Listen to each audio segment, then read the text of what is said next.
காலை வணக்கம் நண்பர்களே. வழக்கம் போல் வீட்டு வேலை நடந்துக்கிட்டு இருந்தேன்னா நம்ம வண்டி தூரமாக நிப்பாட்டியிருந்தோம் நண்பர்களே. அதை போய் எடுத்துகிட்டு குச்சியை கூப்பிட்டு போய் வேலைக்கு விட்டுட்டு அப்போ நம்ம கம்பெனிக்கு வந்தோம்னா கம்பெனி அடைச்சிருந்துச்சி நண்பர்களே. நம்மகிட்ட ஒரு நாள் சாவி இருந்தனால சாவியை வச்சு திறந்து உள்ளே போய் இன்றைக்கி எத்தனை பீஸ் அடிக்க வேண்டியது இருக்குன்னு நினச்சி அதை போய் பார்க்க போயிட்டு அந்த பீஸை பார்த்துக்கிட்டு போய் என்னன்னு தெரியல நண்பர்களே. என்ன அதே நான் வெள்ளனா தூங்கி வெள்ளனா எந்திரிச்சாலுமே ஒரு மாதிரி மூஞ்சி ஒரு மாதிரி டல்லாகவே இருக்க மாதிரி இருந்துச்சு. சரி நான் என்ன செஞ்சுட்டு கம்பெனிலே ஃபேஸ் வாஷ் பண்ணுவோன்னு சொல்லிட்டு மூஞ்சியை ஃபேஸ் வாஷ் பண்ணிவிட்டு அப்புறம் நம்ம வழக்கமாக பார்க்குற வேலையை பார்க்கலான்னு பார்க்கல. மணி 10 ஆயிடுச்சு. சரி டீ காலையில் நம்ம எப்போயும் வழக்கமாக கிடைக்கிற டீ கிடச்சிச்சு நண்பர்களே.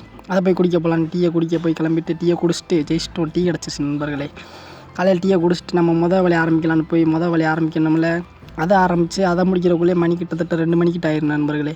அந்த வேலையை முடிச்சுட்டு மதிய சாப்பாட்டுக்கு போகலான்ட்டு போய் மதிய சாப்பாடு நம்மளுக்கு முக்கியமான இடத்துலேருந்து வந்துச்சு நண்பர்களே. மதிய சாப்பாடை சாப்பிட்டு நம்ம செடி நண்பர்களை புதுசாக வாங்கியிருக்கோம் நண்பர்களே. பார்த்திங்கன்னா இங்கிட்டு கருவேப்பிலை வளர்க்குறோம், அங்கிட்டு பார்த்திங்கன்னா ஒரு டிஃப்ரெண்ட்டான செடியெல்லாம் வளர்க்குறோம். அப்படி மேலே வந்திங்கன்னா இன்னும் கொஞ்சம் மேலே போனீங்கன்னா இன்னும் கொஞ்சம் டிஃப்ரெண்ட்டான செடியெல்லாம் வளர்க்குறோம். இப்போதைக்கு இதெல்லாம் வாங்கி மாத்திரமே வச்சுருக்கோம். இதெல்லாம் ஒரு இடத்துல நல்லா செட் பண்ணி தொட்டிலாம் வாங்கி செட் பண்ணி அரேஞ்ச் பண்ணோம் நண்பர்களே. அடுத்தடுத்த வீடியோ பார்க்குறேன். பாய்.